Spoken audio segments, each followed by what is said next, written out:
রাত ৩টায় কানের পাশে যে শোঁসো শব্দটা আপনাকে ঘুম থেকে তুলে দেয়, সেই নগণ্য প্রাণীটার নাম মশা।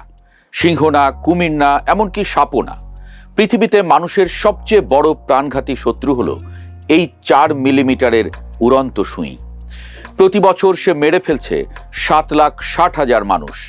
ম্যালেরিয়া, ডেঙ্গু, জিকা, চিকুনগুনিয়া, এই তালিকা আর শেষ হতে চায় না। আর জলবায়ু পরিবর্তনের সঙ্গে সঙ্গে সে ছড়িয়ে পড়ছে নতুন নতুন দেশে, নতুন নতুন মানুষের শরীরে। ফলে স্বাভাবিকভাবেই প্রশ্ন উঠেছে, পৃথিবী থেকে মশাকে একেবারে মুছে দিলে কেমন হয়? সেটা কি সম্ভব? আর সম্ভব হলেও সেটা কি বুদ্ধিমানের কাজ হবে?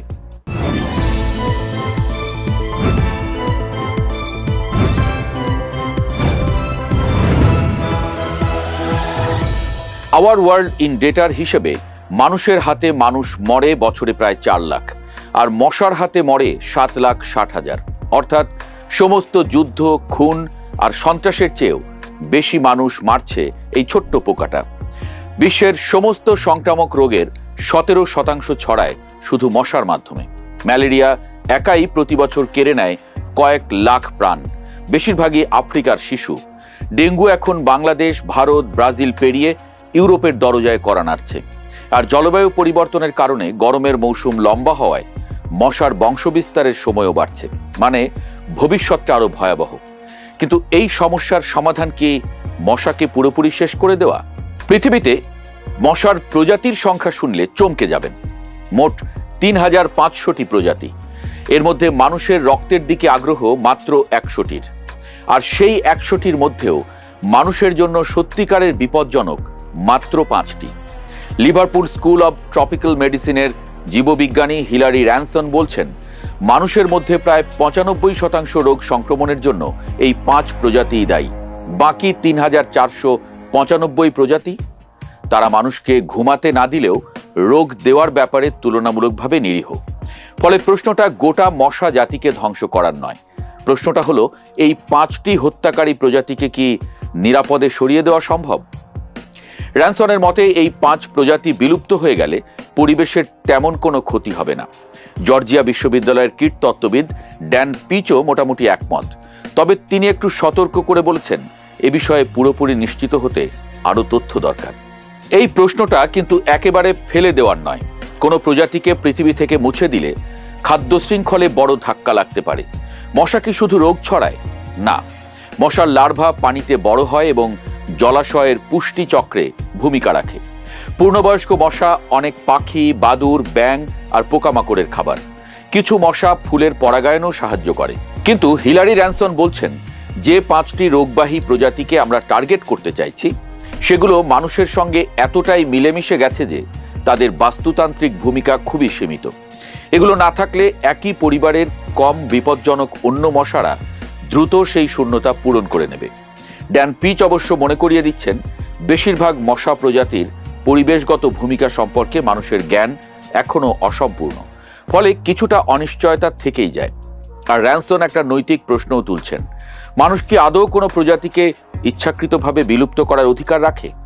তবে তিনি নিজেই স্মরণ করিয়ে দিচ্ছেন, মানুষ তো এমনিতেই প্রতিদিন নানা কার্যকলাপে অসংখ্য প্রজাতিকে অনিচ্ছাকৃতভাবে বিলুপ্তির দিকে ঠেলে দিচ্ছে। বিজ্ঞান এখানে থেমে নেই। সবচেয়ে আলোচিত যে পদ্ধতিটা নিয়ে গবেষণা চলছে, সেটার নাম জিন ড্রাইভ।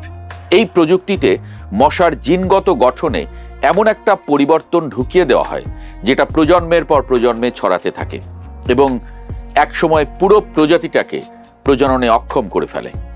পরীক্ষাগারে অ্যানোফিলিস প্রজাতির স্ত্রী মশাকে এভাবে প্রজননে অক্ষম করে দেওয়ার পর দেখা গেছে, পরীক্ষাগারের সেই মশাকুল একেবারে নিশ্চিহ্ন হয়ে গেছে।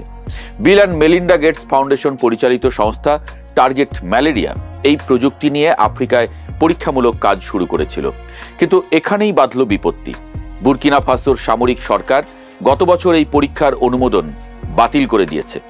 স্থানীয় কিছু গোষ্ঠীর সমালোচনা আর ছড়িয়ে পড়া ভুল তথ্যের কারণে প্রকল্পটা বড় ধাক্কা খেয়েছে। তানজানিয়ার ইফাকারা হেলথ ইনস্টিটিউটের গবেষক ডিকসন উইলসন লোয়েতাইজেরার কথায়, এ ধরনের প্রকল্প সফল করতে হলে যে দেশে পরীক্ষা হবে সেখানে অবশ্যই রাজনৈতিক সমর্থন থাকতে হবে। বিজ্ঞান একা যথেষ্ট নয়, রাজনীতিও লাগবে। জিন ড্রাইভ ছাড়াও আরেকটি চমকপ্রদ পদ্ধতি আছে, সেটা হলো ওলবাকিয়া ব্যাকটেরিয়া। ডেঙ্গুর বাহক এডিস ইজিপ্টাই মশাকে এই বিশেষ ব্যাকটেরিয়া দিয়ে সংক্রমিত করা হয়। ফলে হয় এই প্রজাতির মশার সংখ্যা কমে যায় অথবা তারা ডেঙ্গু ভাইরাস বহন করার ক্ষমতাই হারিয়ে ফেলে। ব্রাজিলের নিতেরোই শহরে এই পদ্ধতি প্রয়োগ করার পর ডেঙ্গু আক্রান্তের সংখ্যা একটানা 89% কমে গিয়েছিল। সংখ্যাটা অবিশ্বাস্য লাগছে, কিন্তু এটাই সত্যি।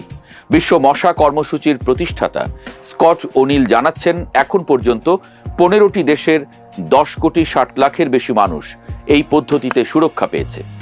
আর কোনো নেতিবাচক প্রভাবও চোখে পড়েনি।